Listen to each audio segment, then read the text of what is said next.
Приветствую всех зрителей телеканала Якутия-24. С вами Марфирина Алексеева в программе News on Air. И сегодня в эфире новости из мира якутского кино, а также покажем интересные явления, связанные с дикими животными нашей республики, и немного новостей из якутской Арктики. Давайте начнем. Якутский режиссер Степан Бурнашов участвует в 15-м международном кинофестивале «Восток и Запад» в Оренбурге. Режиссер принимает участие в открытом конкурсе российских фильмов «Сплетенные параллели» с фильмом «Наша зима». Согласно программе фестиваля, показ для жюри состоится уже завтра. Имена победителей станут известны уже 19 октября. О чем же новый фильм Степана Бурнашова? Герои Илья Яковлев и Ирина Михайловой – супруги, которые и сами не заметили, как перестали радоваться жизни. Оба не реализовали свои мечты, оба не видят будущего рядом друг с другом. В ходе очередной ссоры, наконец, произносится «пора разводиться». Но, возможно, неудовлетворение собственной жизнью связано не с неудачным браком. Напоминаем, что кинолента получила приз фестиваля театра и кино «Амурская осень» за лучшую операторскую работу. На больших экранах республики фильм можно посмотреть с 24 ноября. Есть ведь еще кризис среднего возраста, слышала? Ему же 33 как раз, может, это оно? Сардана, мы уже развелись. Все. Ну как же так? Ранишь ты.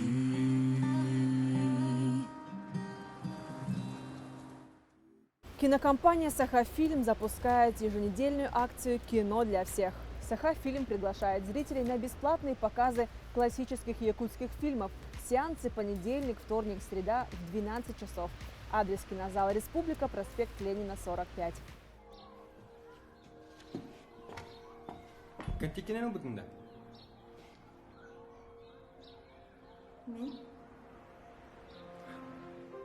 И кинотеатр «Лена» также присоединился к бесплатным показам. 2 раза в неделю они будут показывать фильмы о патриотизме и родине. Давайте узнаем, какие фильмы будут показывать бесплатно в ближайшее время. Об этом узнавала моя коллега Мария Кардашевская.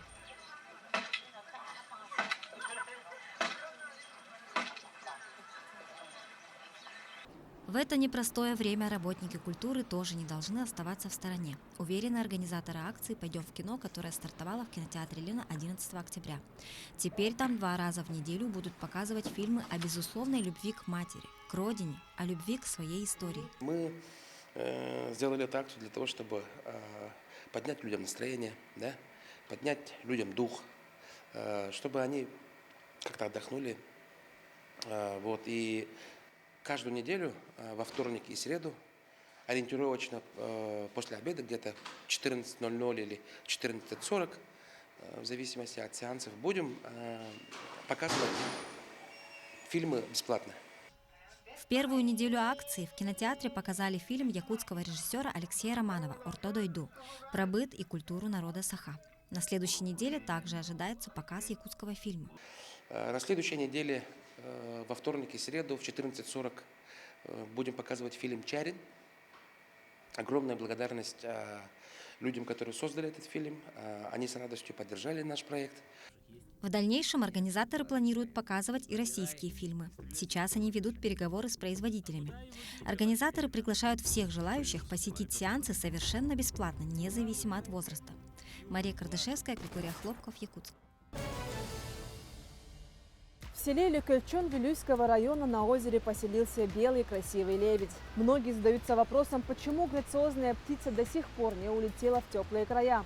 На этот вопрос ответил научный сотрудник отдела природы Якутского музея имени Ярославского Владимир Бочкарев, который сообщил, что для лебедя при обилии пищи не страшна температура и в минус 10 градусов. Вероятно, птица просто отдыхает в безопасном водоеме. Когда услышит голоса пролетающих мимо сородичей, то примкнет к ним в стаю, сообщает Владимир. Благодаря своим перьям такие птицы могут переносить самые сильные морозы. Однако лебедь не улетал в течение нескольких дней. Чтобы птица не умерла от холода, жители села решили выловить ее и отвезти в заповедник Орто дойду.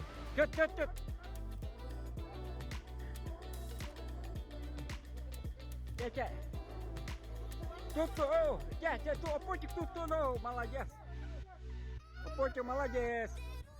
Опотик тут. Кena tehdä, niin. Опотик тут. О, я тут туларua.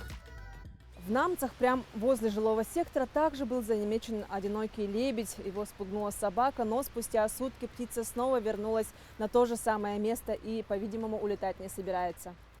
Сезон подледной рыбалки считается открытым. Соцсети пестрят фотографиями и видео с рыбалки. В следующем видео вы увидите подледную рыбалку с села Уснера.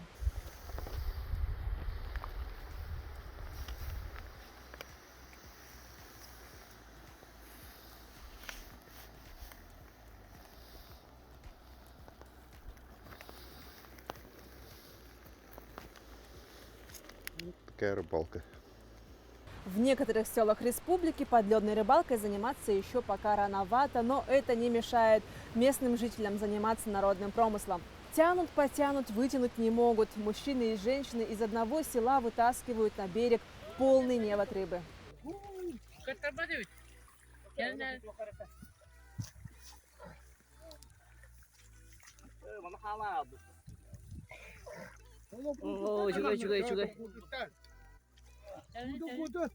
Что случилось с косулями в республике? Со всей нашей Якутии очевидцы, местные жители отправляют видео и фото того, как они встречают косулей и оленей прямо рядышком у себя во дворе. И причем косули совершенно не боятся ни собак, ни самих жителей.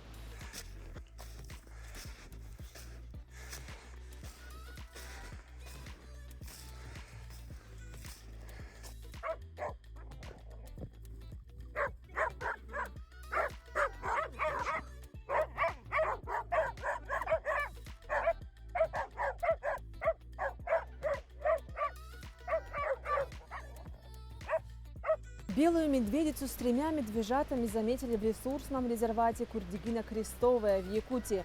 Как отмечают специалисты, 3 медвежонка у одной медведицы – это явление очень редкое. В основном бывает у медведицы по 1 или максимум 2 медвежонка.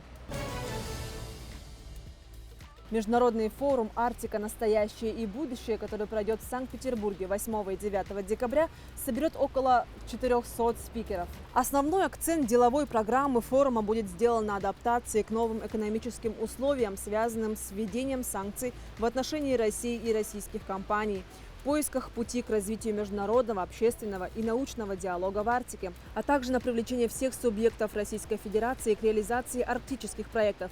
Специалисты со всей России также обсудят вопросы развития транспортных артерий и инфраструктуры, программы развития систем связи в регионы, пути освоения ресурсной базы и привлечения инвестиций в арктические проекты. Отдельное внимание будет уделено социальному развитию и поддержке молодежи, научным исследованиям, формированию комфортной городской среды и сохранению культурного наследия северных коренных народов. Заброшенное судно в море Лаптевых в Якутии очистят от нефтепродуктов. Ранее добровольцы проекта «Чистая Арктика» сообщили об обнаружении в бухте поселка Тикси заброшенного судна «Днепр», из которого в море вытекают отработанные горюче-смазочные материалы. Создана угроза экосистеме. Судно пришвартовано в бухте Тикси со времен СССР.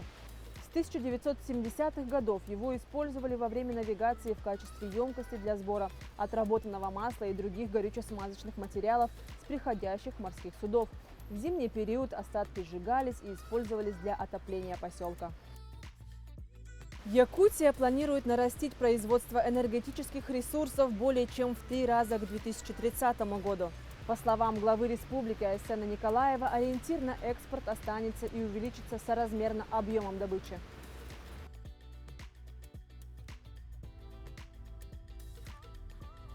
На сегодня наш выпуск подошел к концу. Смотрите News on Air по будням в 11 и 17 часов. До новых встреч в эфире!